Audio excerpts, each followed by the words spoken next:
It's Thursday night. Say yeah. For Strictly Sports College Football Thursday. Hello, friends. Andy Flair here with you for another edition of Strictly Sports College Football Thursday. Glad to have you with us. And just a word of warning, Michael Bullock will not be joining us this evening. He is currently out with friends watching the Thursday night football game with his team, the New England Patriots and the Tampa Bay Buccaneers. The Patriots are winning that 16-7. We got a lot of stuff to keep an eye on, you friends. We really do. I mean, it's a very busy day in the world of sports. I mean, unbelievable. Um, but on top of that, in the world of college football, there actually is a big game going on right now. Number 17 Louisville and number 24 NC State. And right now, NC State with a 17-13 lead late in the third quarter. And NC State's has a red zone alert. So we could be on the verge of an upset here. We really could. So we got to keep an eye out on all that. I mean, this is the busy time of the year, my friends. Let me tell you. I mean, baseball playoffs starting today officially. Division series. Hockey season started. Unfortunately, it didn't go the way MF and I would have liked, but thankfully we still have 81 games to go. That's all I can say on that. So yeah. So without any further ado, let's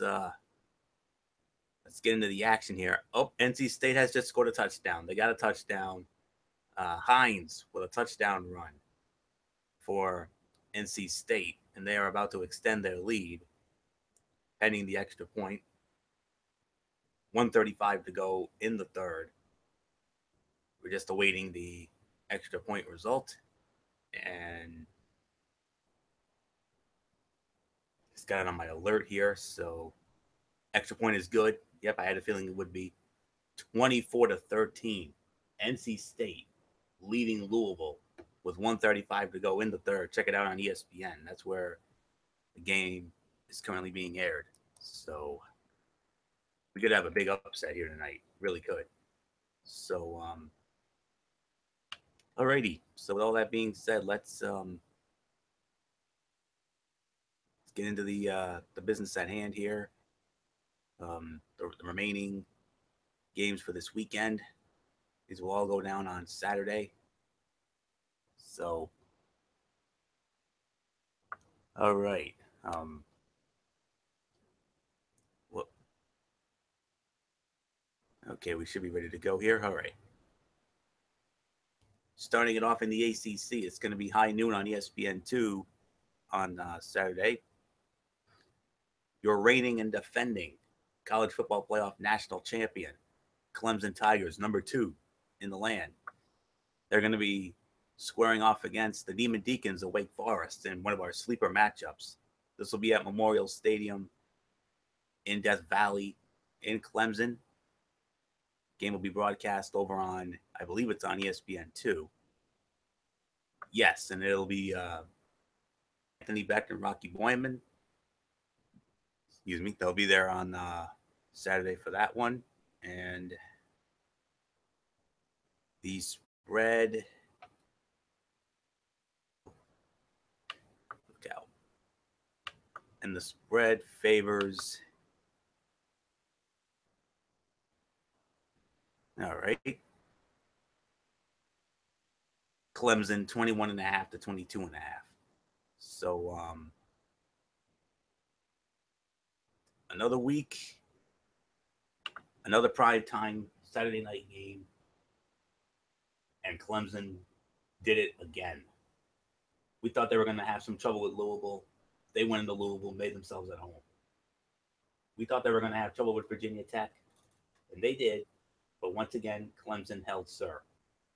They win 31-17, and quite frankly, this team has been very surprising. We didn't think this team was going to do much, considering all their superstar talent from the championship team was pretty much gone. No Deshaun Watson, no Wayne Gallman, no Mike Williams, and the rest of that championship caliber team, and they just keep finding ways to win. And I can honestly say I don't know if I've ever been more impressed by a team. Clearly, no no championship hangover here. They're still doing things at a high level, and And I wouldn't be surprised if they continue that on Saturday against the halfway decent Wake Forest team. But Wake Forest, you may be 4-1. That's great, but you're running into a buzzsaw right now. So there's really nothing left for me to say here. I mean, you could really make an argument that they should be number one in our power poll, but honestly, I can't. The only thing is, there's only one team that's better, and and you'll know why when we get to that. Trust me, you will know why. We thought they couldn't be any more impressive than they were the week before. Well, this past week, they were just as much impressive, if not more. So, but we'll get to them later because we will be talking about their game, and they got a big one coming up. So, but in this one, I got Clemson, Kelly Bryant, Ray McLeod, the defense. Enough said. Clemson should win this one by at least 3 scores. So, nothing more for me to say except good old MF, Michael Fletcher, come on in. It's a busy night for us here on this show. I mean, we got 2 football games to keep an eye on. You know, Thursday night football with the Patriots and the Bucks, and Louisville and NC. And how about NC State, man? I mean, they're up by 11 on Louisville late in the third.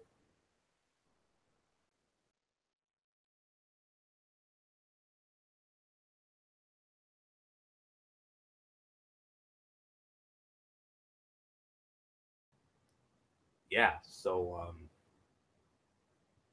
MF, I don't know if you're. You might be having Mike. You might be having audio issues because I don't hear them. So,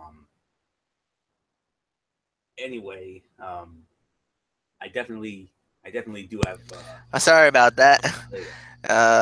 Basically, what happened was my Logitech. I muted the actual headset, and I thought everything was fine.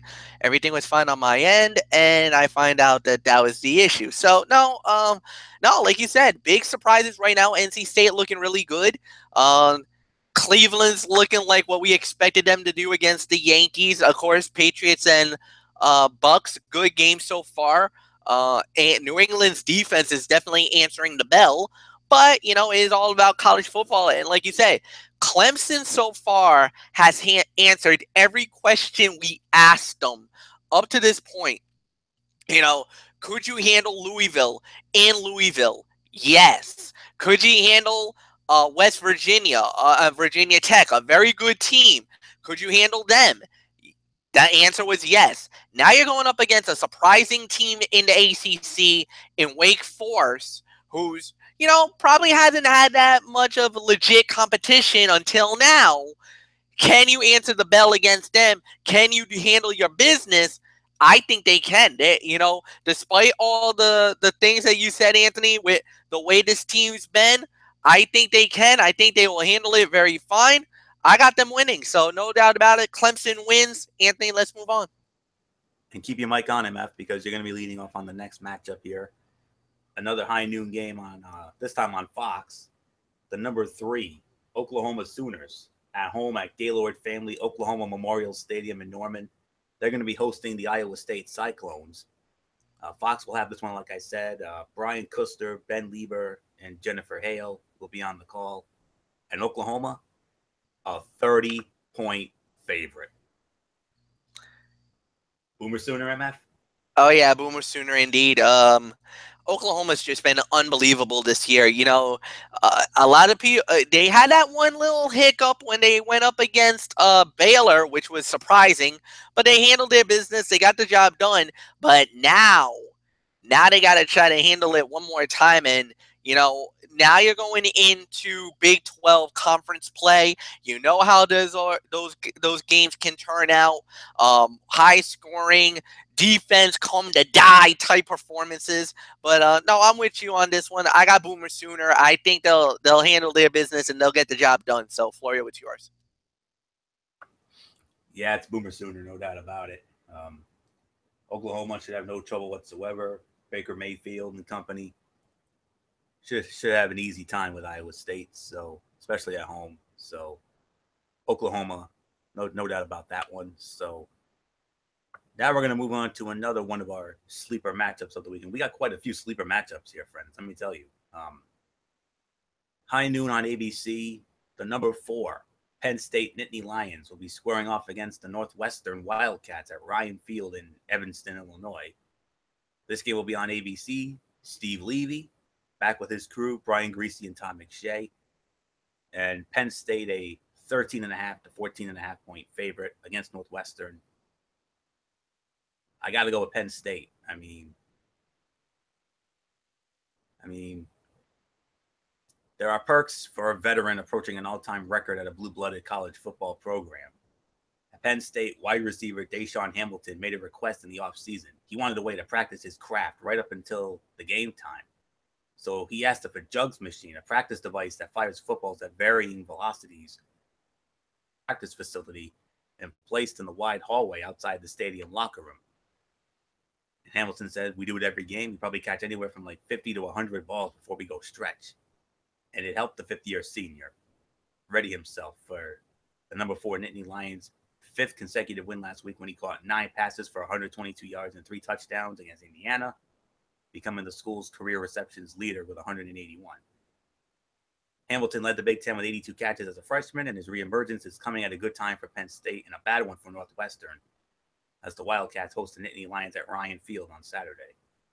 Penn State's passing offense has done much of the heavy lifting over the past 3 games. The Nittany Lions managed just 39 yards on 37 carries against the Hoosiers.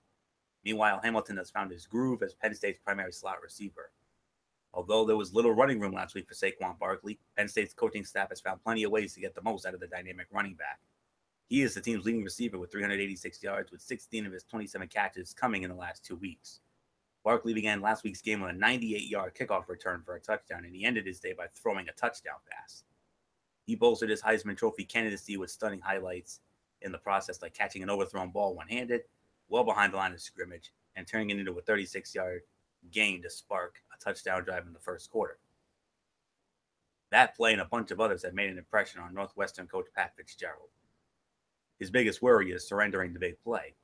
And against Wisconsin, Northwestern gave up 2 notable passes, a 61-yarder that set up a go-ahead score in the third quarter and a 32-yarder that prefaced another TD that kept the game out of reach as the Badgers won 33-24.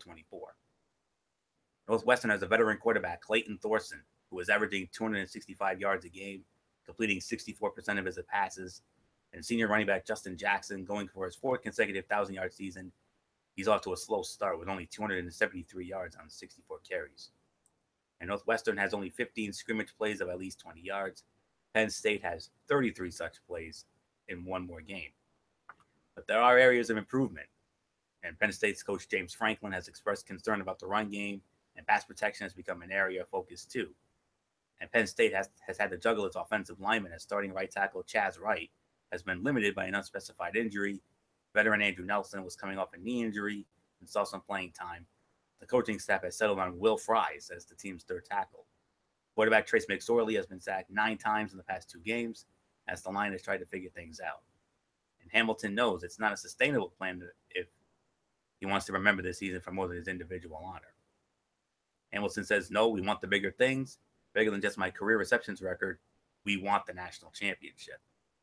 And as of right now, they're ranked in that core 4, that magic 4 that will get you into the college football playoff. And if the season were to end, they would be in there, but they'd have to go up against Alabama, and I wouldn't like their chances. But I think Northwestern will give them some fits, but I think ultimately Penn State will find a way to win. So I'm going to go with Penn State behind Barkley and McSorley and Hamilton. 31-17, that's going to be my final. So give me the Nittany Lions in this one. So MF, potential trap game for Penn State if they go to Northwestern. But then again, we thought they had a trap game against Iowa, and look how that turned out. Yeah, no, this is not a trap game. Let's be realistic, Anthony. I think Northwestern right now 2-2, where Penn State should have lost to Iowa, but they escaped. They won. So this is not a trap game. I disagree with that wholeheartedly. I got Penn State winning that game. So let's just move on. And keep your mic on, MF, because you got the next one here. Into the SEC now, the next couple of games. The number 5, Maine and Georgia Bulldogs in the top 5. They're going to be squaring off against the Vanderbilt Commodores at Vanderbilt Stadium.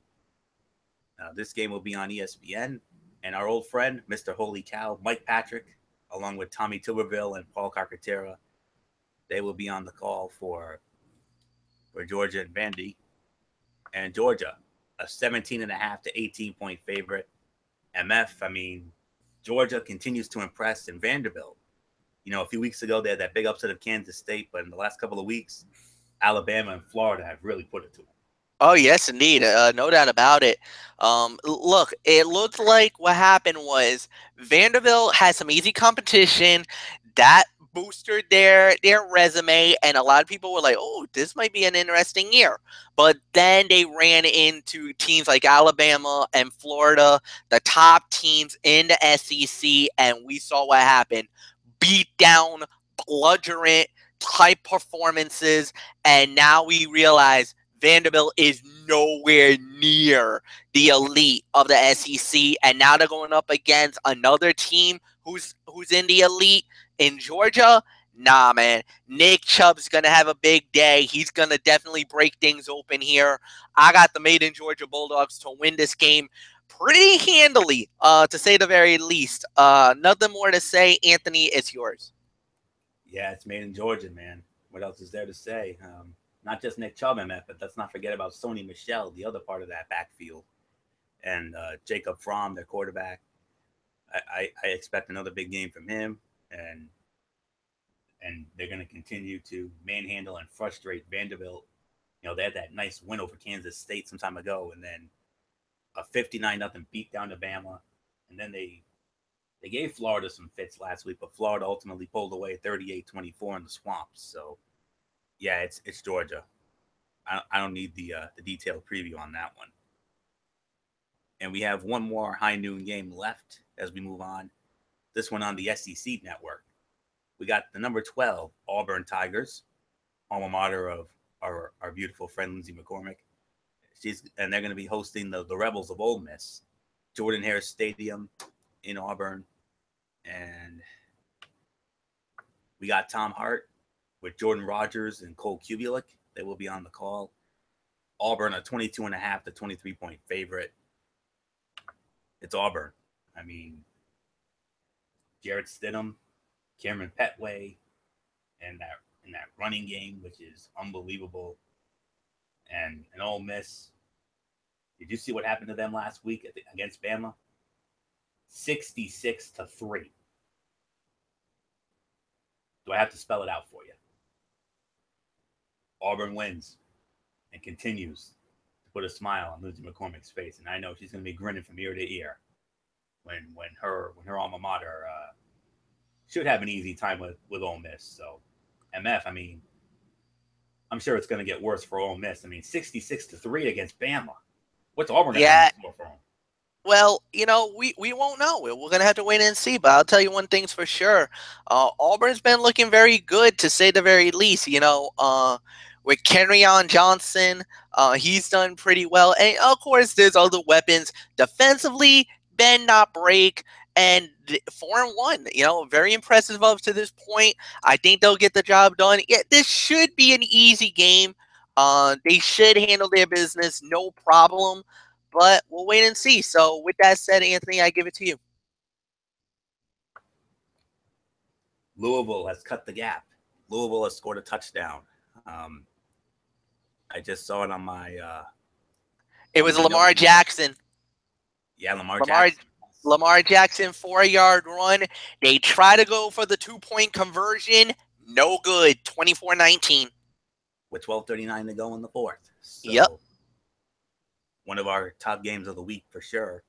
And speaking of games of the week, MF, as we start this next one off with you here, you could say by default this is the game of the week because this is the only other matchup that has ranked teams. But this is going to be one of those rare weeks where, even though we only consider games that have ranked teams against each other squaring off, there are other matchups that actually are better in quality than this. So you could consider it a default game of the week, but I really don't consider it the game of the week considering some of the other matchups we have here.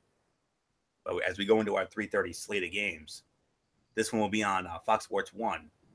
huge game in the Big 12. Number 23 West Virginia will be squaring off against number 8 TCU at Amon G. Carter Stadium in Fort Worth. And this game, like I said, will be on Fox Sports 1.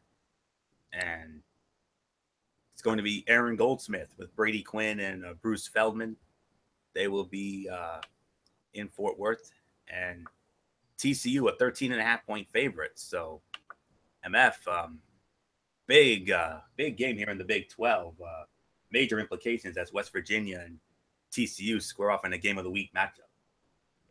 And I gotta say this: the line itself is very misleading. I think it's misleading, and here's the reason why: because of the fact that they lost the first game, 31-24 to Virginia Tech, their old rivals, but then they beat ECU or Eastern Carolina 56-20. They did in Kansas 56-34 last week, and they also won another game 59-16.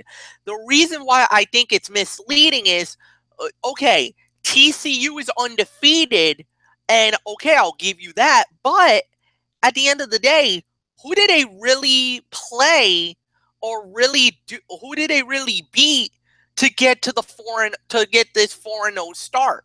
And that's why I'm kind of like, this might be one of those where Rockies are trying to control the narrative here. But if I'm a fan of this game, now because the thing is with the others, you got Jackson State. They blew the Horned Frogs won won that game 63-0. Arkansas 28-7. I know. I hope Stata Sorrell was not hearing that. She probably would kill me right now. Then you had the SMU 56-36, and then last week, this is probably why a lot of people are very high on TCU. 44-31 on the road at OK State. That was a massive, monumental win for TCU, and I think that's why a lot of people are kind of giving the Horned Frogs such a high bar. And in the back of my mind, I'm like, wait a minute, guys, hold the phones here. Like I said, I think this could be misleading. I think this could be a mistake. And even though I think TCU is going to win, for them to have the 13.5-point odds here, if I was taking it by points, I would actually take the points and go with West Virginia. I think it's going to be closer what the experts have it. My final score is 35-28. TCU wins, but I would not be surprised if it's even closer than that. Anthony, it's all yours. Oof, wow. Two of the best offenses in the country will be on display with number 8 TCU host number 23 West Virginia on Saturday in a crucial early season Big 12 Conference showdown. TCU and West Virginia were picked in the preseason to finish in the middle of the pack in the Big 12. But both teams have shown strength with balanced offense in the usually pass-happy league. In fact, the Horned Frogs and Mountaineers have the two top rushing offenses in the Big 12, separated by just over a yard a game. TCU averages 232.3, and West Virginia averaging 231, which ranked 25th and 26th in the country. West Virginia is second in the nation in total offense, 595 yards a game. TCU 17th at 497. TCU is second in the conference in total defense and the best in the Big 12 at defending against the run, one of just two teams in the conference that are allowing fewer than 100 yards a game on the ground. They've been doing the same thing defensively for 20 years, West Virginia coach Dana Holgorsen said.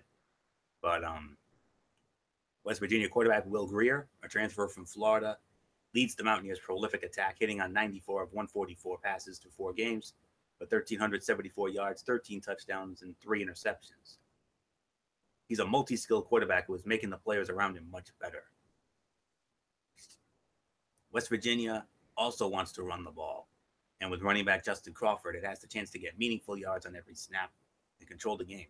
Crawford has racked up 451 yards and 6 touchdowns on just 61 carries. He has gained at least 100 yards in each game this season. TCU attack will be triggered by quarterback Kenny Hill, a transfer from Texas A&M, who has the 6th best completion percentage in the nation and trails only Oklahoma's Baker Mayfield in the Big 12.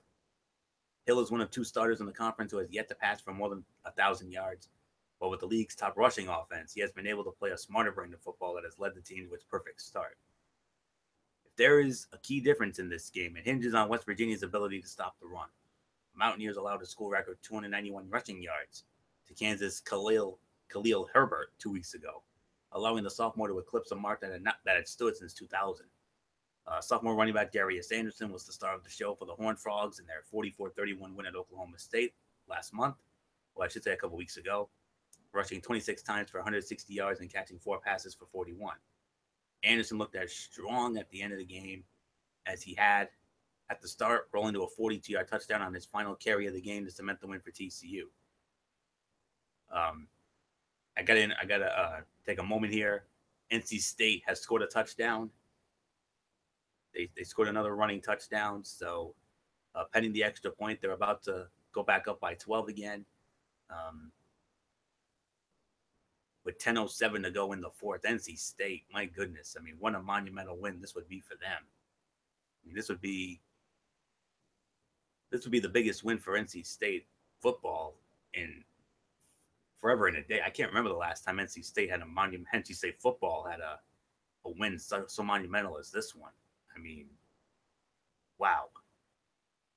I mean, they're doing something right tonight, and we're waiting on the extra point results. So, anyways, Anderson, yeah, but actually they went for 2 and they got it. They got a 2-point conversion. So, 32-19 with 10:07 to go in the fourth. So, we could be reporting an upset here, friends. We really can. So, keep an eye on this. It's on ESPN. Anyways, getting back to West Virginia and TCU. Darius Anderson leads the Horned Frogs with 422 yards rushing, 3 career 100-yard games, all on the road against Power 5 opponents, averaging 7.1 yards a carry in his past 7 games dating back to last season. The series between the Horned Frogs and Mountaineers is tied at 3-3, and all but one meeting has been in the Big 12, where TCU leads the series 3-2. West Virginia won last year's contest 34-10 in Morgantown, inflicting TCU's most lopsided loss as a member of the Big 12. Tough one to call, honestly, but I got to go TCU. I mean, there's just something about TCU right now that I think they, if they can keep winning and they can get a little help, maybe, just maybe, this could be a playoff caliber team. That's how good they are. So I'm going with TCU. I'm gonna say I'm gonna go 45-35 TCU over West Virginia. It should be a great one. And now Michael Fletcher's, I think Michael Fletcher's gonna get nostalgic in just a moment, because we're about to renew one of the greatest rivalries in college football history. And we're gonna do that at 3:30 on ESPN on Saturday. So one of the greatest rivalries of all time will be renewed. This game was supposed to go down a few weeks ago, but because of Hurricane, I believe it was Irma, we couldn't play this game. And it was supposed to be a primetime game as well, but it's going to be an afternoon game instead. The number 13 Miami Hurricanes, the U, they're going to be squaring off against the Florida State Seminoles. ESPN has it. Dave Patch, Greg McElroy, Tom Luginbill on the call. And the U are 3 to 3.5 point favorites. Yeah, things are going downhill quick for Florida State. I mean, they had a promise. It looked like they had a season of promise, but then Francois gets hurt against Alabama, and this team has just not looked good. They have not looked good at all. You want to talk about a misleading spread? I mean, how Miami's only a 3 to 3.5 point favorite is beyond me, considering that Florida State is really struggling right now. But the U, they're not. And I think the U can win this thing, and I think they are going to win this thing. But you think about the history of Miami and Florida State, and I know MF's going to have a bit to say about that when we get to him, because I know he knows this rivalry better than me and better than all of us out there. I mean, wide left, wide right. How many games have we seen that ended like that back in the day? I don't think we're going to have anything remotely close to that. So I'm going with Miami. I like the U.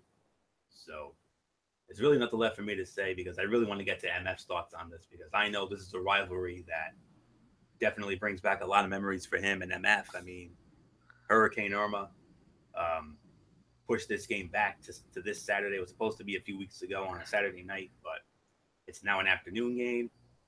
And now MF, I mean, one of the greatest rivalries of all time, and I know it's a rivalry that you hold near and dear to your heart. It's probably up there with USC and Notre Dame, Michigan and Ohio State, the Red River rivalry, and the Iron Bowl. This is one of those top 5 rivalries of all time. And when you talk about Miami and Florida State, I mean, the rivalry really took to life in the 1990s. And Anthony, you alluded to it. Wide left in 1992, wide right the next year in 1993, where both games, I believe both games were in Tallahassee, was when those moments happened. And those were 2 of those moments where Florida State was like, we played our best game, we should have won that game, and we let everything go wrong. This is another one of those chapters. And Anthony, you even alluded to it, how Florida State, in many people's eyes, including myself, thought that they were a national title contender. How I said that I believe that Florida State was going to make the playoffs this year, be there at the end. Well, all that went down in flames after Francois went down with the injury in the first game against Alabama, and that ruined the season for them because they've never been the same after that. So yes, no doubt about it. I got nothing bad to say. In my thoughts, my mind, I definitely think Miami's gonna win. The spread is a little misleading because of the fact that, you know, with Florida State, you know, with the injuries and everything else, you would think Miami would be at least more than at least 10 points. But, you know, I'm going to say it. Miami hasn't played that great. You know, first half, they've been a little sloppy. They get better at the second half. That's about a story of another team we'll get into in a little bit. But at the end of the day, you got to have to say it. I do believe that Miami should win this. Nothing more to say. Let's just move on. And by the way, that game will be in Tallahassee. I forgot to mention that. Bobby Bowden Field at Doak Campbell Stadium. That's where this game will be going down. And we're going to keep it in the Sunshine State for our next game. And MF is going to start off on it. And AMF, you're leading off on the SEC on CBS, one of our favorites. Oh, yes.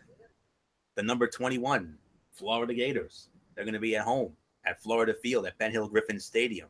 They're going to be hosting the LSU Tigers. You don't need a dirt sheet. You know who's working this game. Brad Nessler, Gary Danielson, Allie LaForce, they'll be there. And Florida, a 2 to 3.5 point favorite against LSU. Florida had a slow start, but they've turned the corner.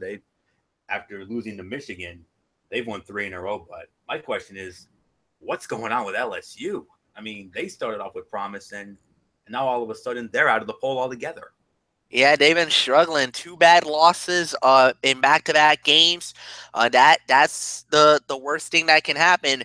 And Florida, you could even say it. Florida's kind of very generous that they're only giving them a 2.5 to 3 because if you really look at Florida, they haven't been that amazing.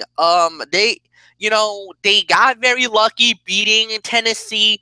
A couple of weeks ago. They had a nice win last week that kind of propelled them back into to the mix.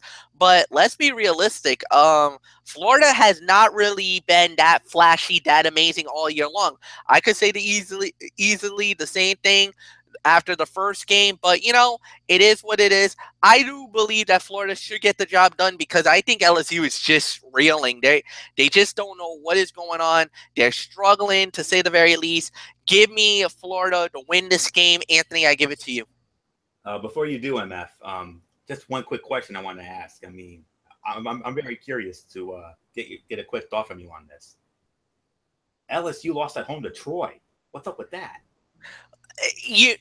Remember the theory that I always say: never overlook your opponent. I think they overlooked them, and look what happened. They end up with a Michigan Appalachian State moment, and Absolutely. I'm going to tell you right now, the LSU coach is probably in the hot seat for this. He's going to have to really shine and do something, because if he doesn't do it, who knows? He might be on his way out of Baton Rouge. Absolutely. Ed Orgeron, who's working at LSU right now. But anyways, Florida's going back to a redshirt freshman quarterback, and LSU is sticking with a fifth-year senior quarterback.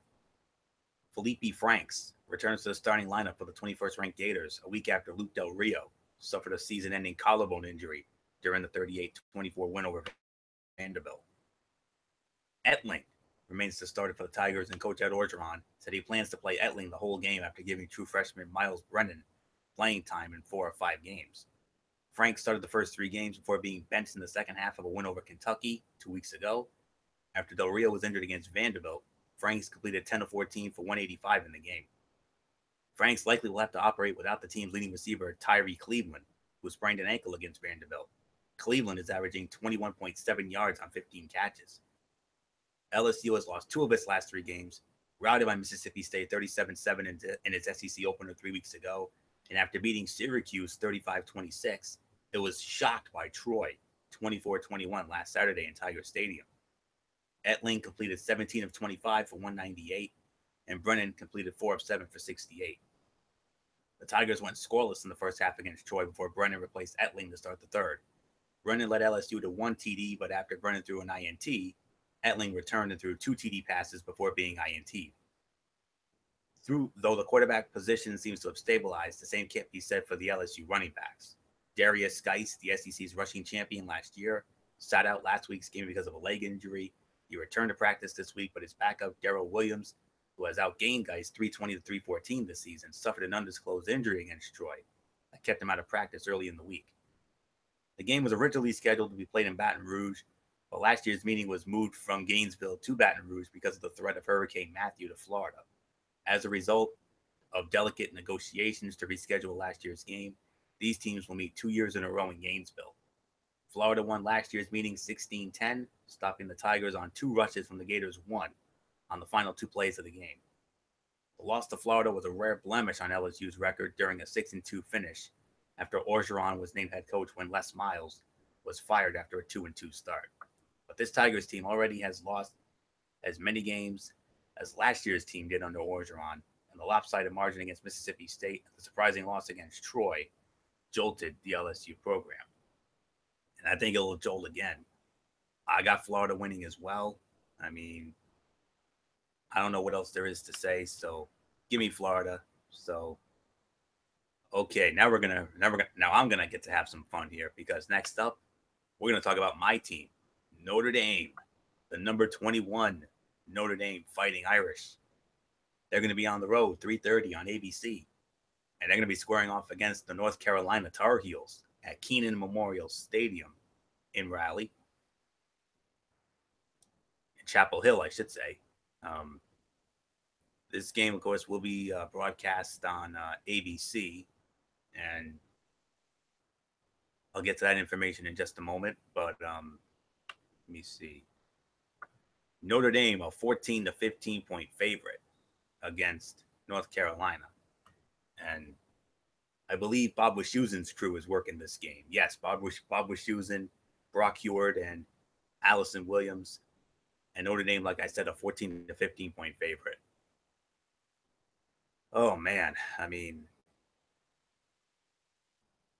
but the thing is, Notre Dame has QB concerns against North Carolina. The consistency that number 21 Notre Dame has displayed during the 3-game winning streak will be important against struggling North Carolina.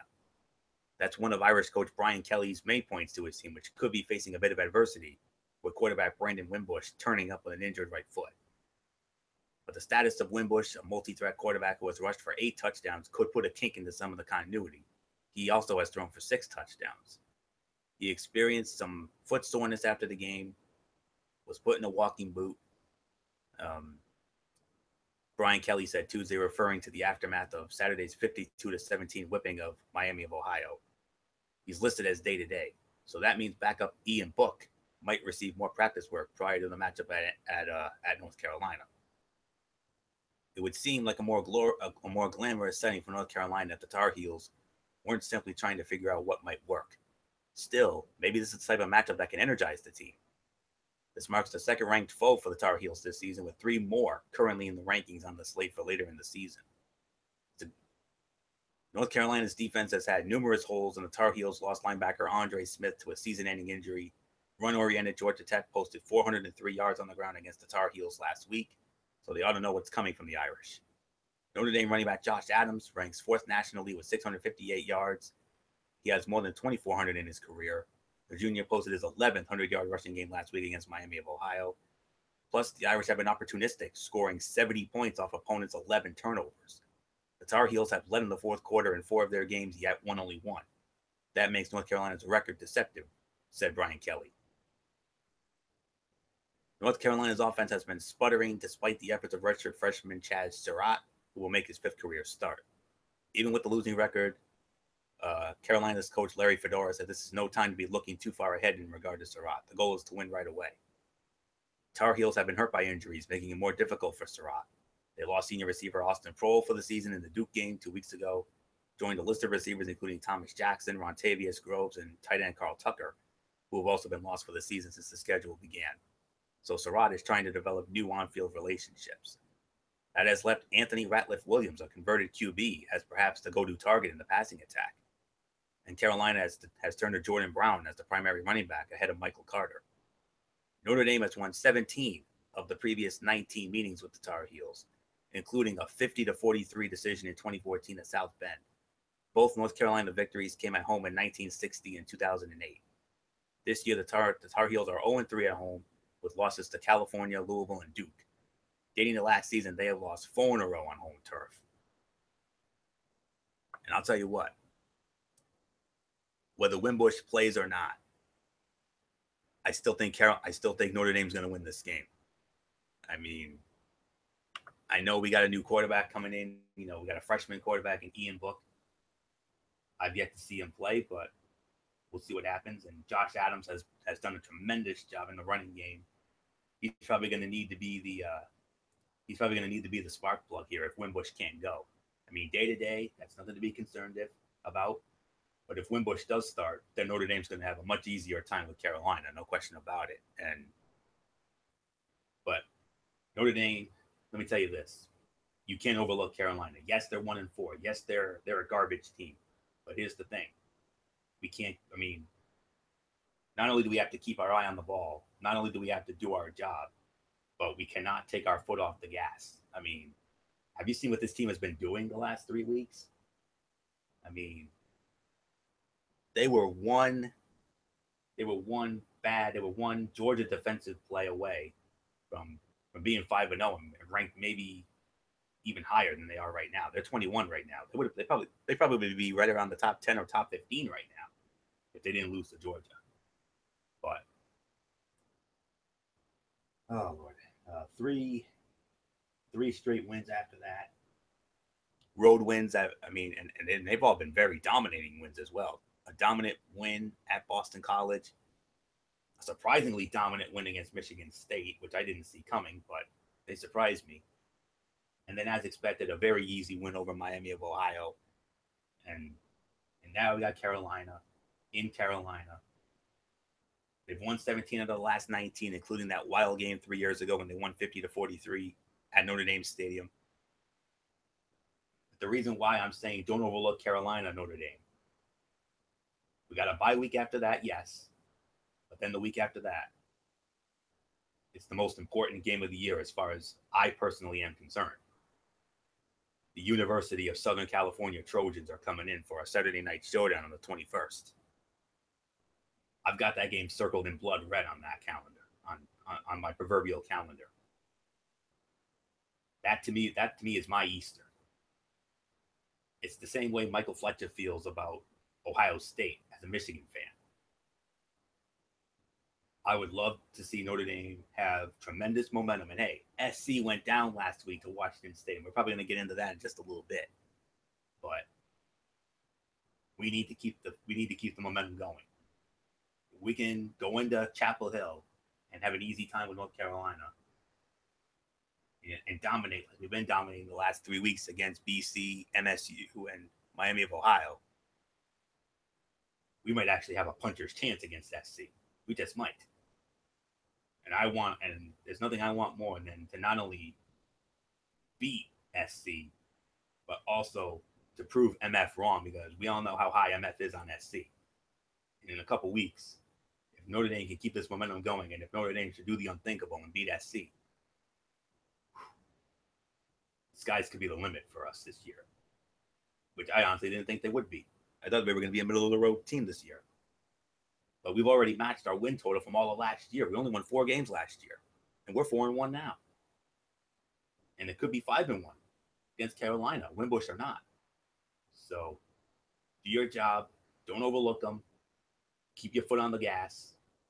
And if we do that, we're going to be just fine going into the SC game in a couple weeks. And that's the one I want more than any other game on the schedule. BSC. But we'll get into that in a couple weeks. Notre Dame wins. They should win somewhat comfortably, probably by 2 scores, maybe 3. I'm going to go 41-21, Notre Dame over North Carolina.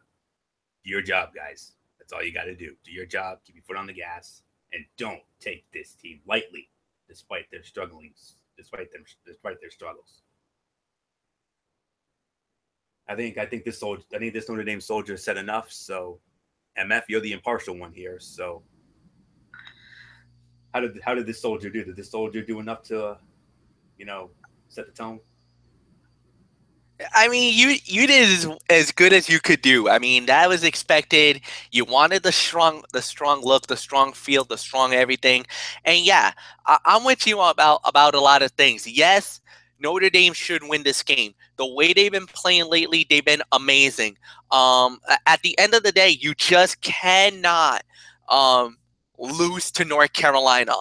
That would be no excuse, and Michael Bullock and myself would be riding that horse all over you and beating you with that stick until that horse is dead. So you should handle your business. You should win that game. Like you said, do not overlook the battle against SC. I know that war is looming, 2 weeks away, and you're already talking about it. As long as you just talk about it and the players are not thinking about it, that's fine.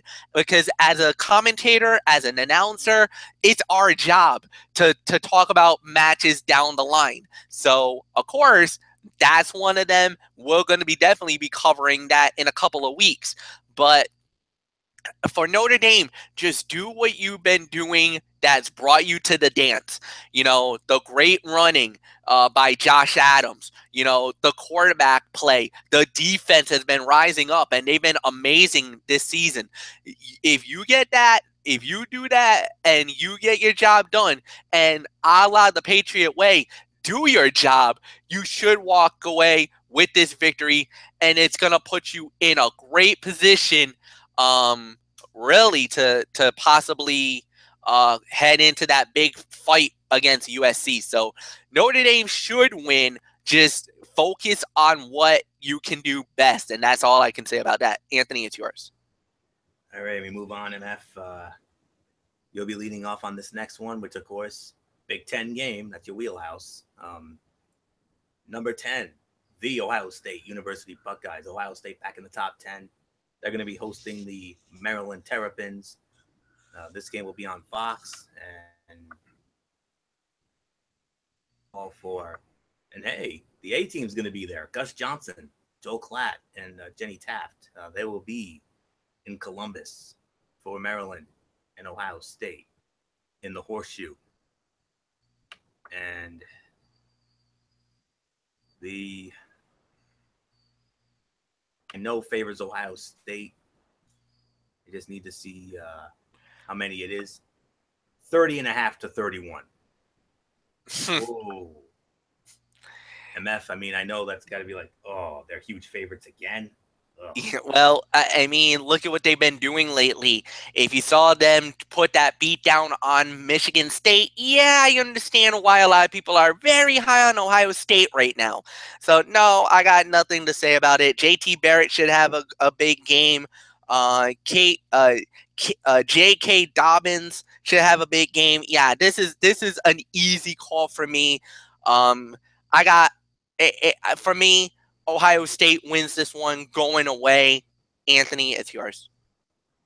Yeah, it's Ohio State. I mean, I don't need to get into a detailed preview here. It's all about Barrett and Dobbins, like MF said. And by the way, Louisville has scored a touchdown. I think they tried for 2 again, but they didn't get it. So it's NC State leading 32 to 25 with 4 minutes to go.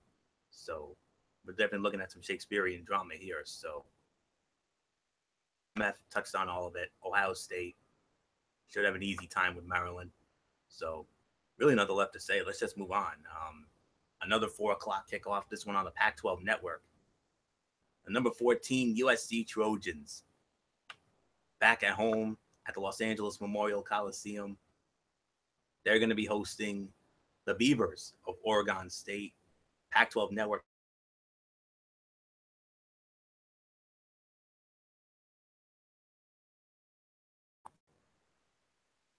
This one, and USC is a 34-point favorite. Yeah. See what happened. What happened last week? You got a little trouble in Pullman. Yeah, you did. You lost to Washington State. Yes, 1,000 times yes. That was awesome to see. And with a win like that, we got to see something that MF loves very much. Stampede. We got a Stampede in Pullman, MF. I mean, I know how much you love your Stampedes, especially on the Scott Van Pelt show. And I'm sure you're going to get into that in a minute when we get to you. But here's the thing.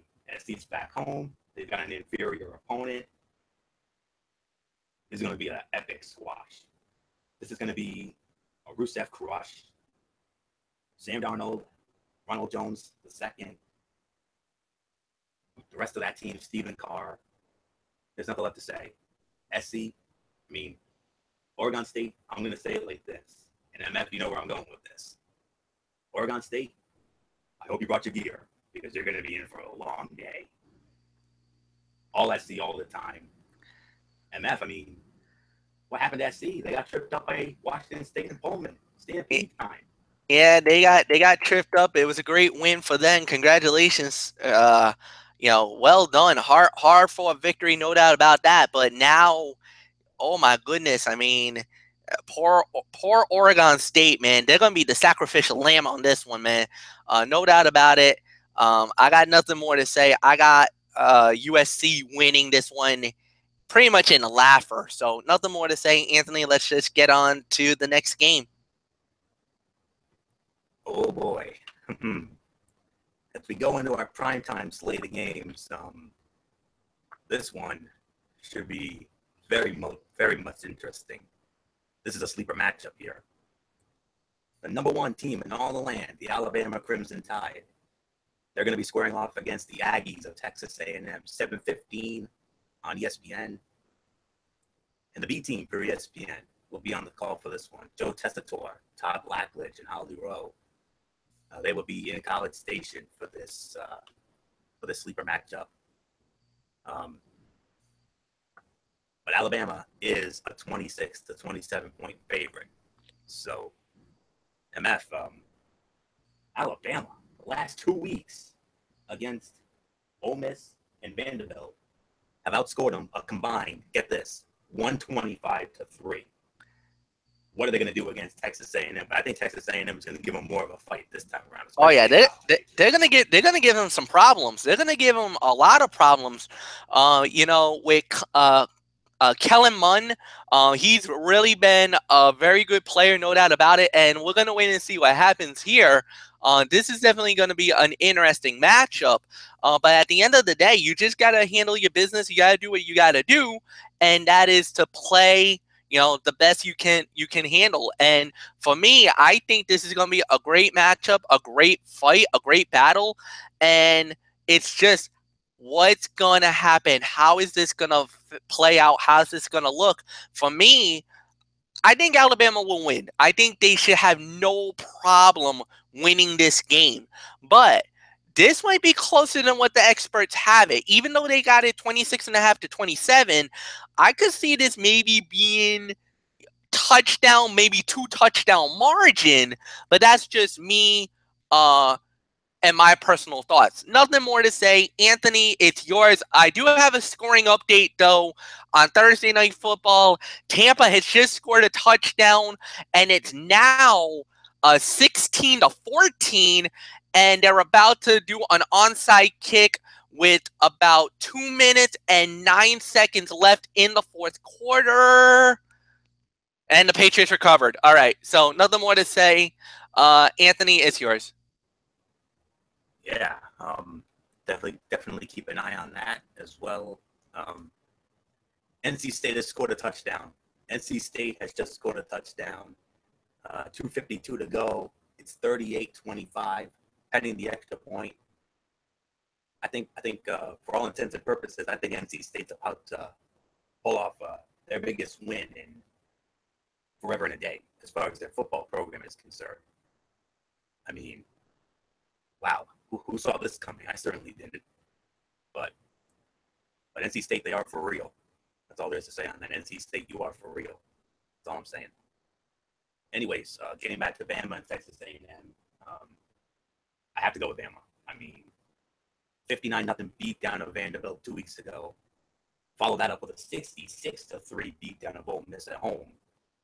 And now you're going into College Station. Now you're going to finally get a real test.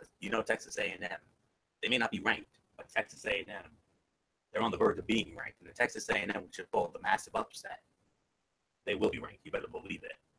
But it's got to be Bama. I mean, Jalen Hurts, Scarborough, Ridley and company. They should find a way to win like they always do. NC State got the extra point. It's 39-25 with 2:52 to go. And barring something out of the ordinary, it looks like NC State's going to pull off their biggest football win in a long time. But it's Bama. I'm going to go 38. I'm going to go 38-28. Alabama over Texas A&M at Kyle Field should be a good one. So nothing more to say except we should just move on. I believe it's another 7:15 kickoff. Yes, it's on ESPN too. We got the number 16 Virginia Tech Hokies scoring off against the Eagles of Boston College, Alumni Stadium in Chestnut Hill. This game will be on ESPN too. Virginia Tech a 16.5-point favorite, so that's really not a big surprise, considering how much of a meh team Boston College is.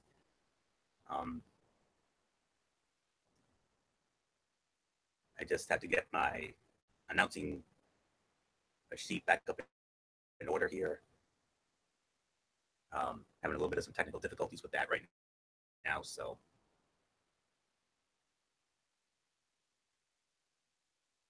even though Va Tech was, embarrassed at home by Clemson,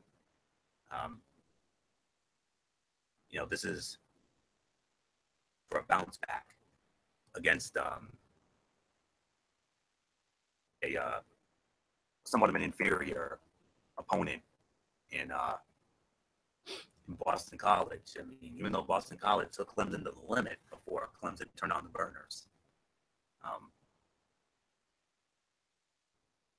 This is a bounce back for Va Tech, and Okay, we have it. Now, this is an unusual announced team. I've never called off this announced team before. Mike Corey. Mike Corey will be there with Ahmad Brooks and Roddy Jones. So they're going to be on the call for that one. But I got to go with Vautech. So there's really nothing left for me to say. Give me Vautech and a bounce back. I mean, they got humiliated by Clemson, and I think they'll bounce back in a big way. So give me Vautech over BC. Nothing left to say except MF. Your thoughts on that one?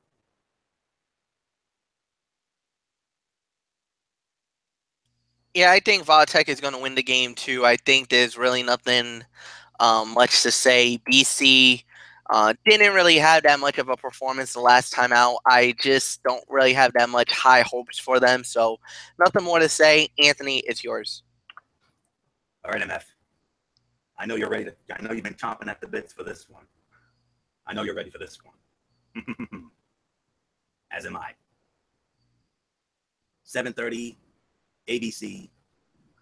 The number 7 Michigan Wolverines back at home in the Big House. They're going to be hosting the Spartans of Michigan State.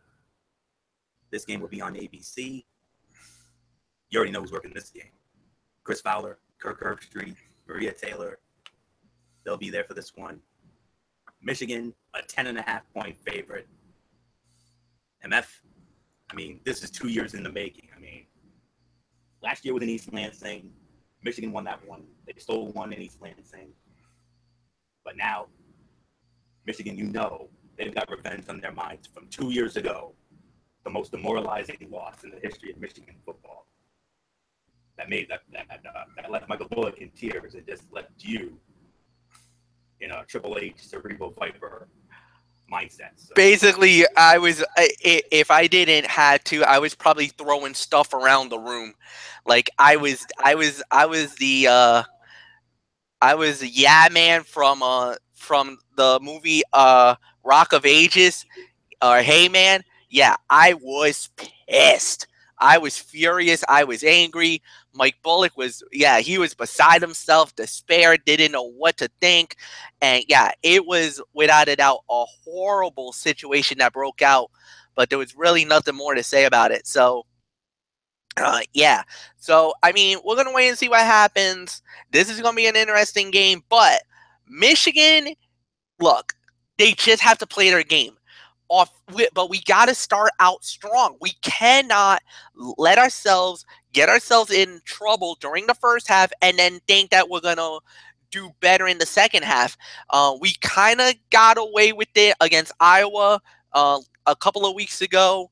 Now we're going up against Michigan State, who's probably still a little steamed after being humiliated by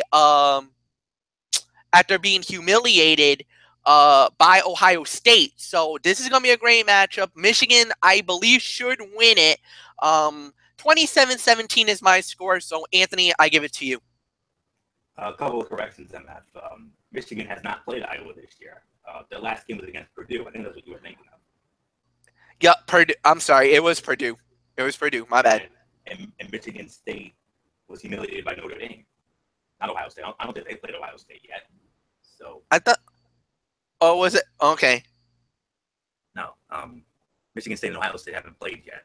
I'll look in the schedule in just a minute. But of course, we all remember the last time these two teams met in the Big House. The wildest and craziest ending to a college football game you will ever see, and the most demoralizing loss in the history of Michigan football. I mean, man, Sean McDonough lost his mind on commentary. I mean, Michigan had the game won. All they had to do was, get a punt away. And then all of a sudden the punter loses control of the snap. And then Michigan State's Jalen Watts Jackson scooped it up, took it all the way to the house for a game-winning touchdown to give Michigan State the win. And Michigan State stole one in the Big House. And that pretty much killed Michigan's playoff chances 2 years ago. Michigan wins that game. Who knows? Maybe Michigan would have been in the playoff 2 years ago. You never know. But nonetheless, Michigan's got revenge on their minds. And I say they'll get it. I'm going to go a little lower on the scoring. 24-14, I think, will be my final score. But I think Michigan should bounce back. So, with all that being said, let's move on to our next matchup, also in the Big Ten. 8 o'clock on the Big Ten Network. The number 9 Wisconsin Badgers squaring off against the Nebraska Cornhuskers, Tom Osborne Field at Memorial Stadium in Lincoln, Nebraska. Big Ten Network will have it. And the Big Ten Network's A team will be there. Kevin Kugler, Matt Millen, and Lisa Byington. They will be there. And Wisconsin, a 10.5 to 11.5 point favorite. This is a trap game for Wisconsin. I mean, we know Nebraska is going to give them some fits, especially in Lincoln. But ultimately, I think Wisconsin will find a way to get it done. I think Winterbrook will have a solid game, and the running game, I think, will do enough. So I'm going to go with Wisconsin. I'm going to go, let me see. I'll go 30-20, Wisconsin over Nebraska. Should be a good game, though. So, MF, another Big Ten game for you, right in your wheelhouse, and definitely a trap game for Wisconsin. I mean, Nebraska is not going to make it easy on them, especially in Lincoln.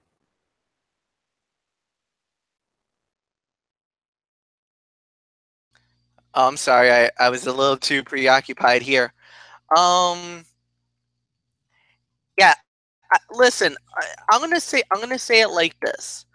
I'm wondering which game are we probably handle. It's probably the 8 o'clock game, which is on. So no, listen, this is a good matchup, no doubt about it. Wisconsin 11.5 point favorite. I think they should win this one going away. So I got nothing more to say. I'm going to be very limited with my thoughts here. So I got Wisconsin winning. So Anthony, I give it to you. Now we move on to another game of the week matchup here. Another game of the week style matchup here. 8 o'clock on Fox in the Pac-12. The number 11 Washington State Cougars, fresh off their huge win over USC last week. They're going to be going up against our friend Eric Carrier's team, the Oregon Ducks. Tim Brando, Spencer Tillman, Ollie Saunders on the call, and Washington State, a 2.5 point favorite. Oh boy. So let's get into this. Number 11, Washington State and Oregon each face new challenges this week. The Cougars travel for the first time this season, and that trip is to one of the most difficult places to play, Autzen Stadium in Eugene, Oregon. Oregon must deal with Washington State's top-rated Pac-12 pass defense, 146.6 yards allowed a game, without its starting quarterback Justin Herbert, who was out indefinitely with a broken collarbone. Redshirt senior Taylor Alley is Oregon's backup. The redshirt senior also left Saturday's game against Cal with an injury, and he's listed as day-to-day. True freshman Braxton Burmeister made his debut against the Golden Bears. He could make his first career starting against Washington State, which ranks 11th nationally and second in the Pac-12 in total defense, 275 yards allowed a game. Both backup quarterbacks are probably better runners than Herbert, but the passing game could suffer. Washington State is preparing its defense with the mindset that any quarterback can run Taggart's offense, which ranks number 1 in the Pac-12 in scoring with 49.6 points a game. That's about 50 a game. Oregon running back Royce Freeman also left the Cal game with an arm injury and is questionable. Freeman is the second leading rusher in the Pac-12 behind Stanford's Bryce Love, who leads the nation in rushing with 1,088 yards on 98 carries. Freeman has rushed for 592 yards on 103 carries and leads the Pac-12 with 10 rushing touchdowns. If he is a no-go, the running game will rely on Caney Benoit and Tony Brooks James, who will combine to average 5.7 yards a carry. While Benoit and Brooks James are considered power runners, often using their speed and athleticism to get to the edge, they proved last week against Cal that they will also go straight ahead. Other Oregon players listed day-to-day include wide receivers Dylan Mitchell and Charles Nelson, tight end Jacob Breland, and linebacker A.J. Hotchkins. Washington State has injury concerns of its own, especially at linebacker with Peyton Pelluer already out for the season with a broken foot. Isaac Dotson exited the USC game early with an apparent leg injury and did not return. He's doubtful to play Saturday. Dotson ranks second on the team with 27 tackles, trailing only safety Jalen Thompson at 29.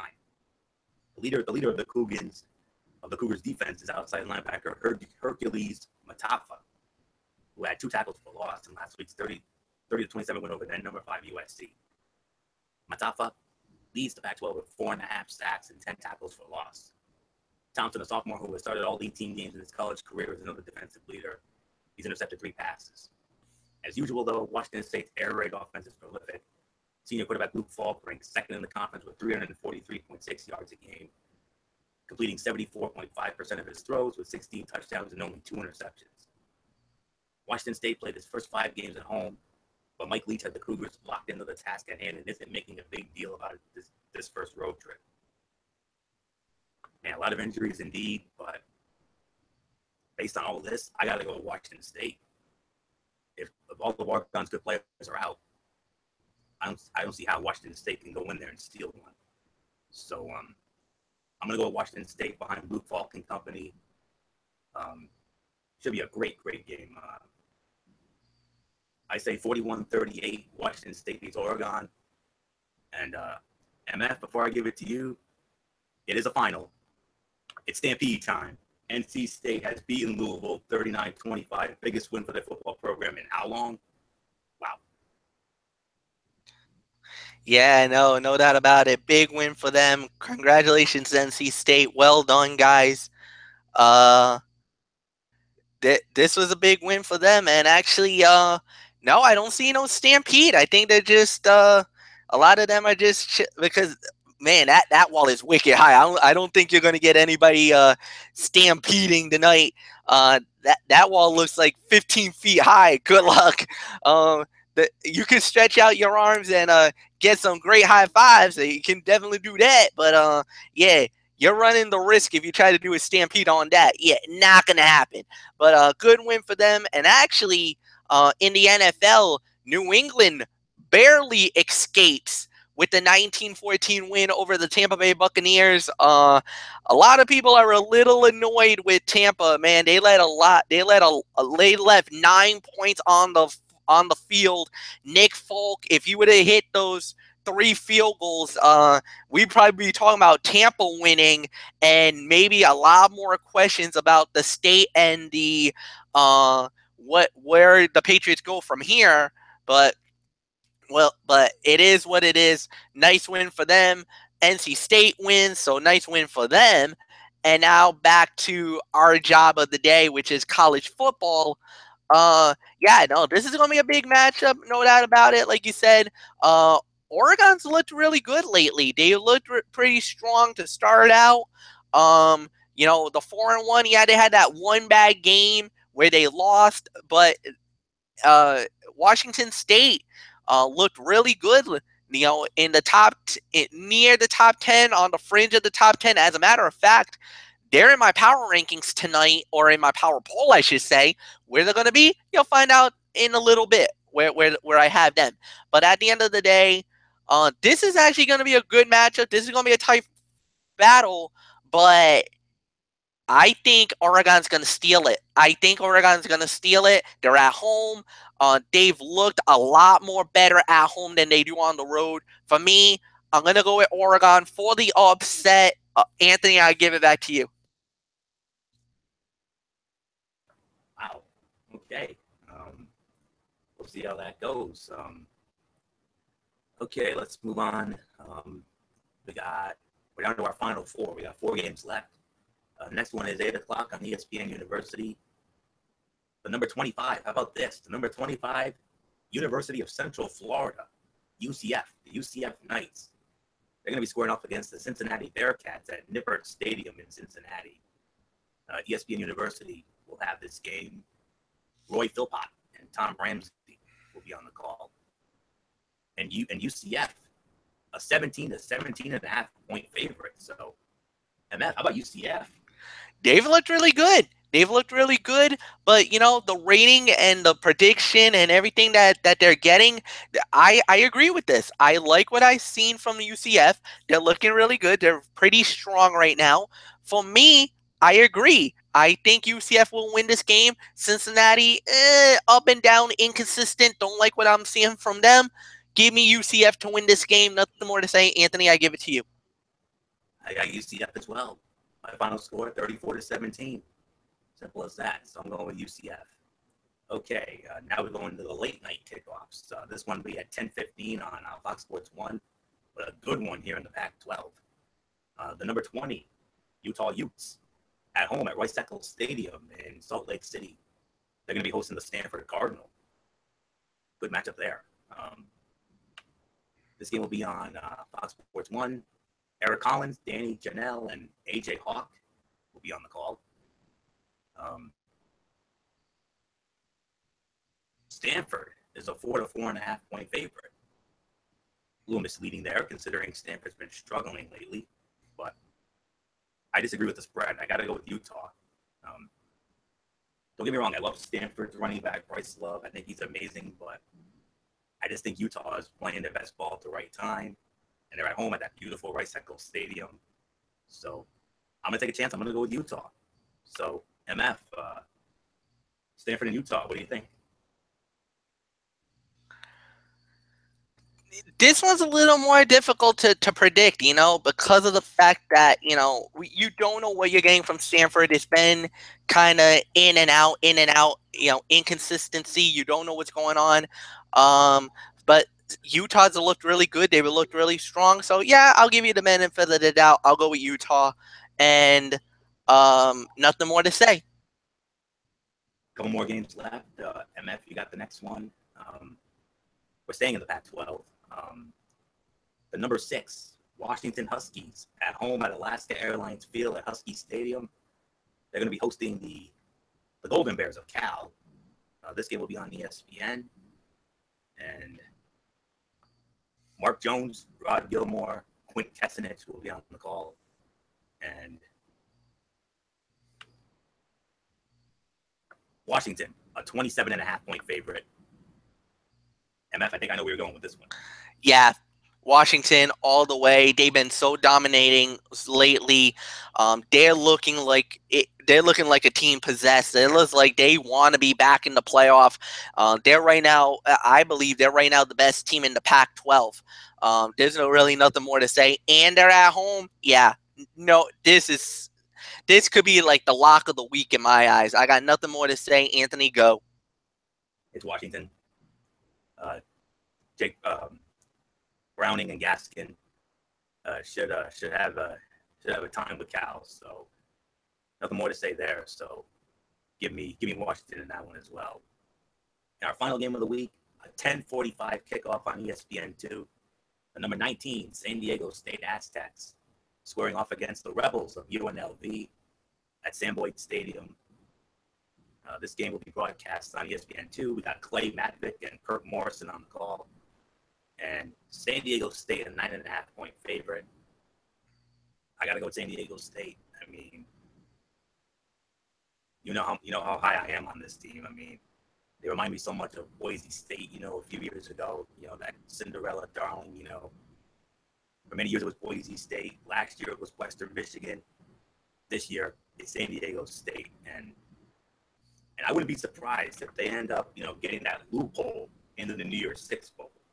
That mid-major conference loophole that Western Michigan and Boise State have gotten in the past. I think they're going to get that. I really do. So I'm going with San Diego State. 27-17 my final. So MF, your thought on that before we get to the Powerball? I agree with what you just said there. It's just, I just don't see how UNLV can really hang in this kind of game. I just don't see how they're gonna I don't really see much. That's what I'm gonna say. I like San Diego State. I do believe that right now they definitely have a great chance at making a New Year's Six, because remember, the decree is as long as you're in the top 15 and you're the best of the mid-majors, then you get the automatic invite. Right now, if this holds true, they are definitely in prime position to possibly make it. If they continue to run the table as they are at least guaranteed an opportunity to play at a New Year's Six. Now, I don't know if you run the table that puts you into the playoff. I mean, you're going to need a lot of help, and you're going to need some teams to start dropping really soon for a playoff. But New Year's Six is definitely within the is definitely within the future of San Diego State if they keep playing the way they're playing. Oh, okay. So, all that being said, we're gonna move on now. It's Power Bowl time, guys. And I'll tell you right now, we got a new addition in there, a very worthy and welcome new addition when it comes to the Power Bowl. So, I believe MF will start it off here since I led off on the last game. Yes, it is MF. So, all right, MF. I reckon we have a new addition, and like I said, a very welcome new addition. My number 10 is Washington State, undefeated at 5-0.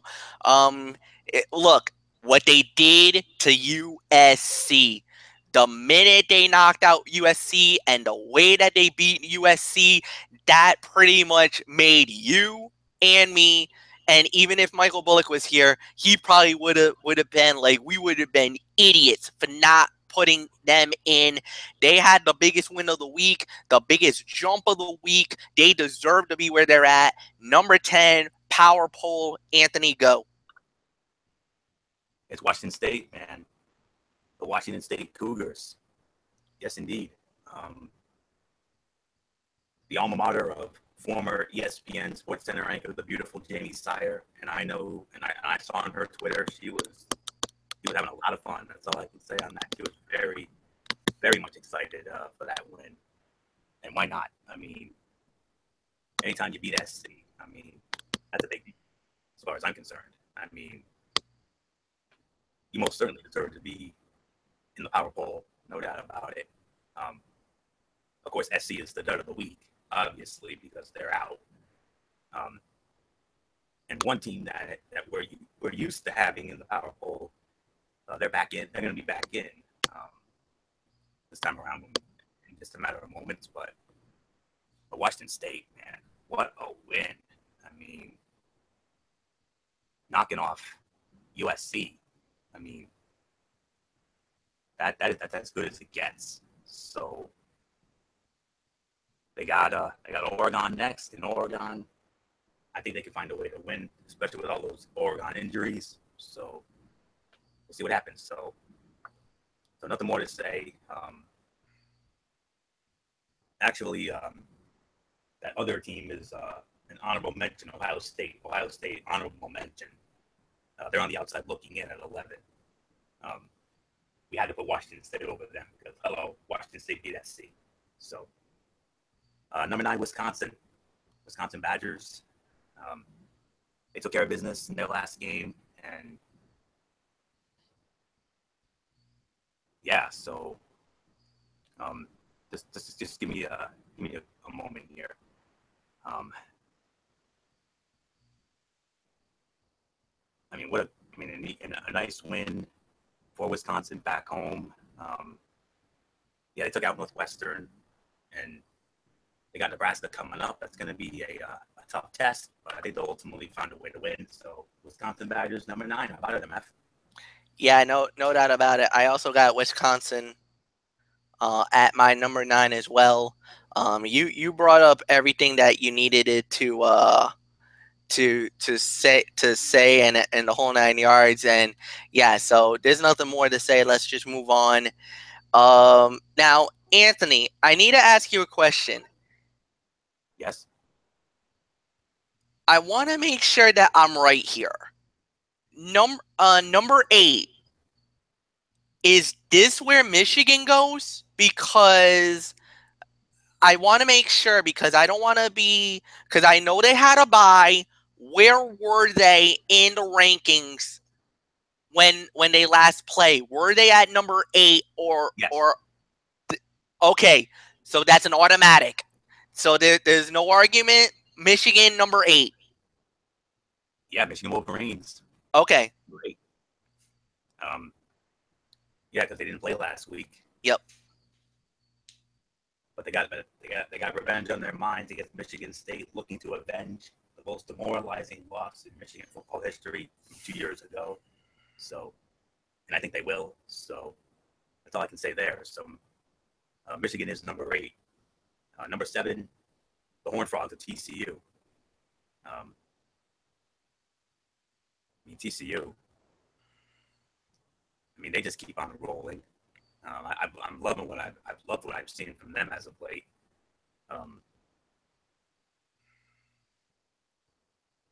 Just look up the info. Was last time we saw them, they took out Oklahoma State 44-31. What an impressive win, and which we still can't get over. But let's see. So they have West Virginia next, and then if they can get by West Virginia, they got a pretty makeshift schedule. The only real threat, and then they got to play Kansas State. That's going to be a tough one. Take that back. But then Kansas, Iowa State should be easy wins. They'll have a tough time with Texas, but the game I'm looking forward to, November 11th, TCU at Oklahoma. That game, I think, will determine the Big 12. Even though there is a Big 12 championship game, I believe, this year. So that's all I can say there. So Horned Frogs of TCU are number 7, MF.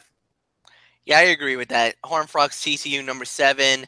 That goes right into number 6. And I want to make sure that I'm right on this one. And I got Washington at 6. So this is kind of a little bit on the fence. I'm not too sure, but I got Washington at number 6. So, Anthony, I'll give it to you. Yeah, it's Washington. Washington is number 6. The Washington Huskies continuing to impress. They're still, and I agree with you, MF. After SC lost to Washington State last week, I think they're now the best team in the Big 12. Pac-12 rather. Forgive us, it's been a long night. But a good one though. Easy win over Oregon State, 42-7. They got Cal coming in. Looking at their schedule down the line. Their next real test will not be until 28th when UCLA comes in. Because they should have an easy time with Cal. They should have an easy time with Arizona State. Then they have a bye week. And then UCLA. Don't sleep on UCLA. That could be a tough one. Even though they're at home. And then Oregon comes in. But of course, the game that we're all going to be waiting for is the final game of the season, November 25th. Washington State, the infamous Apple Cup. So, oh yeah. I'm looking forward to that already. So Washington comes in at number 6. Number 5, the Maiden Georgia Bulldogs, man. What can you say about the Maiden Georgia Bulldogs? They're continuing to impress. With a little help. This is a playoff team, I think. And I'll give MF the benefit of the doubt. I thought Tennessee was going to give them a game, but Georgia went into Tennessee and made themselves at home 41-0 beatdown. I'll give them all the credit in the world for that one. Very impressive. They're at Vanderbilt next. Should have an easy time with them. And then, oh boy, then they got Missouri. That should be another easy one. Their next test will not be until October 28th. When they score off against Florida on the world's largest outdoor cocktail party, Georgia and Florida, SEC on CBS in Jacksonville. Ooh, is that going to be a fun one? So, Maine and Georgia Bulldogs, number 5. And MF, I already know what you're going to say to me. Florio, I don't ever want to hear you doubt me again. Ever again. I probably won't rub it in because I know I'm in for it tomorrow night when it comes to the NFL and a particular team. So I know I'm buying my time, and I'm gonna bite my lip on throwing that back at you.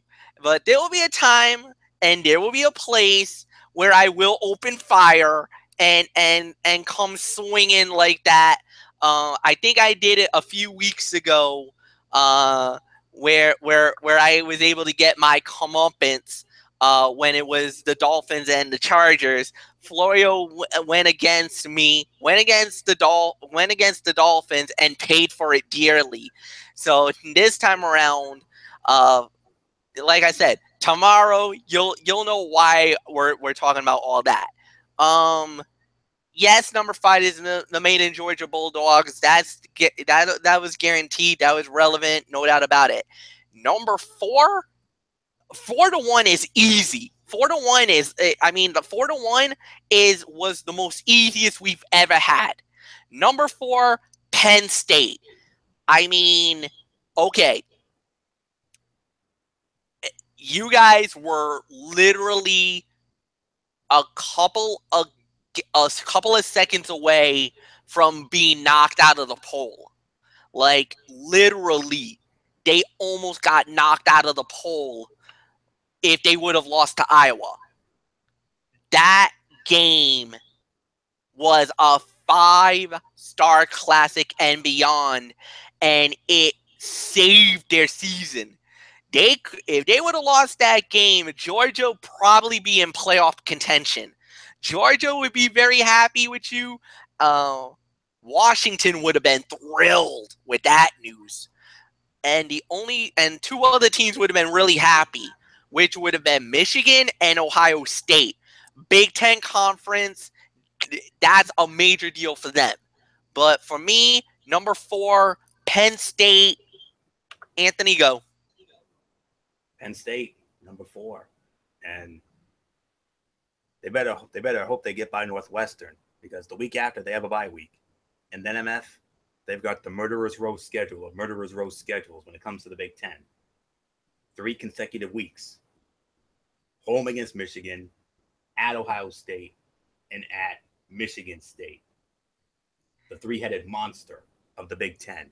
And in the Big Ten, especially if you're Penn State, that was the stretch that doomed your season last year, that almost derailed your season. The thing was, they had a huge win against Ohio State, heartbreaking loss against Michigan, and I believe they won against Michigan State. But year in and year out, when you have those middle 3 in that kind of order, it's one thing if you have it branched out. Like, maybe you have Ohio State at 1 week, Michigan sometime in the middle, and then towards the end you have Michigan State. No. The odds maker, the schedule makers, the AD of Penn State, you literally did a major disservice to your team. But maybe that might be a wake-up call for your team, saying, could be the moment for our season. Rise up, play up, and do what you got to do. But because let me tell you, if you win all 3, you're going to the playoff. You knock out Ohio State. Ohio State with 2 losses, they're not going to the playoff. They're dead. With Michigan, that's a demoralizing loss, especially towards the end of the year, because that could be the difference between playoff and New Year's 6. Michigan State, right now they're on shaky ground, especially after getting whipped by Notre Dame. Another loss that could end their season. So let's see what happens. This is going to be make or break. This is going to tell us where Penn State belongs when it's all said and done. There you go. So you basically made my point for me. So Penn State is number 4. On to number 3, Oklahoma. The Oklahoma Sooners, they come in at number 3. let me see. Last time we saw them, they had that hard time against Baylor, but they survived 49-41. They got Iowa State coming in. They should have an easy time with them. But then next week, which is going to be our game of the week next week, the Red River rivalry against Texas. Oh, Lordy. Is that going to be fun? I mean, nothing more to say. Oklahoma's at 3, so MF. Oklahoma, easy game against Iowa State, but then next week, Red River game of the week right there. Oh, yeah, and whenever it's the Red River rivalry, man, get ready for a war. That's all I'm going to say. Even though I know Texas have not been great, they haven't, but there's always that one game that can define a season. And let me tell you, that's what kept Charlie Strong employed for a little while, was because of Red River rivalry. You win that battle, you win that war, you put yourself in a very prime position. Nothing more to say, nothing more doing here. Oklahoma number 3, number 2, the reigning defending national champions Clemson. And let me tell you, normally I would say Clemson deserves to be number 1. No doubt, because you're the reigning champion, you're the top dogs. When you're the champion, you get the big line share in the whole 9 yards. But my goodness, the team at number 1 was so emphatic with the way that they handled their business. Anthony and myself would be complete and utter idiots if we did not put that team at number 1. And Anthony will reveal that in just a minute. But I love what they've been doing. Clemson, they've been so good. And like I said, they've been answering the bell week in, week out. They've been dominating. They've been strong. They've shown no fear whatsoever. Normally you have what they call the championship hangover. They haven't had it. Yes, they lost to Sean Watson. He's gone to the NFL. He's playing for the Houston Texans. And Watson's been unbelievable with them. And we'll get into him tomorrow. But to say the very least, Clemson has played everything smart, dominate everything he's done. There's nothing more to say. Clemson number 2. Anthony, it's yours. Yeah, it's Clemson. Clemson's number 2. 31-17 over Virginia Tech. They got a couple. Well, Wake Forest that has the potential of a trap game because Wake Forest is a good team, 4-1. But I think ultimately they'll win that. Then they go to the Carrier Dome against Syracuse. They should have a time with that. And then they're going to have a tough 3-week stretch, just like Penn State's going to have a tough 3-week stretch. October 28th, they're going to be at home against Georgia Tech. Georgia Tech leads the Coastal Division in the ACC. And then on November the 4th, they got to go to NC State. Don't take NC State lightly. Look what NC State did tonight against Louisville. Hello. You might want to consider that a trap game. And then November 11th, they got to host Florida State. But that might not be as lethal as we initially thought. And then a couple of easy games to close out against the Citadel and the rivalry game with South Carolina. So Clemson's in a good place right now.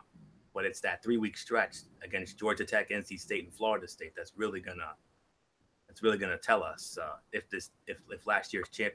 And I know they want to prove last year's championship was not a fluke. So we'll see what happens. But for now, they're number 2.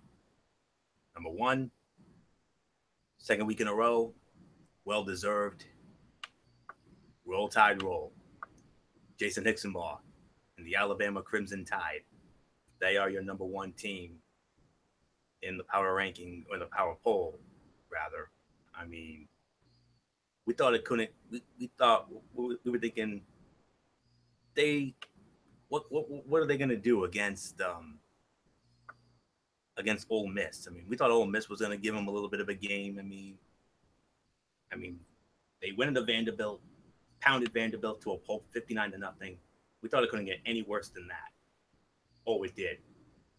They follow that up, 66-3 over Ole Miss. Oh my goodness. Now they're gonna finally get a test. They're finally gonna get tested against Texas A&M. It's in College Station. I think they'll win, but I think Texas A&M is gonna give them their most competitive game in a few weeks, since Colorado State gave them a competitive game in Tuscaloosa on September 16th. They get by that, they got a pretty easy road.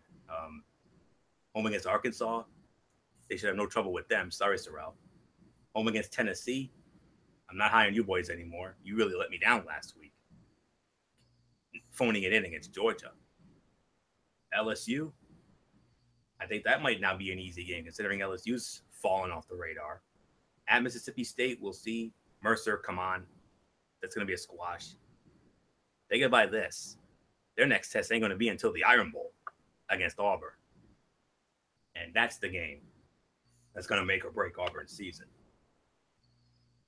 You're number one for now, but let's see how you respond to that in the weeks to come.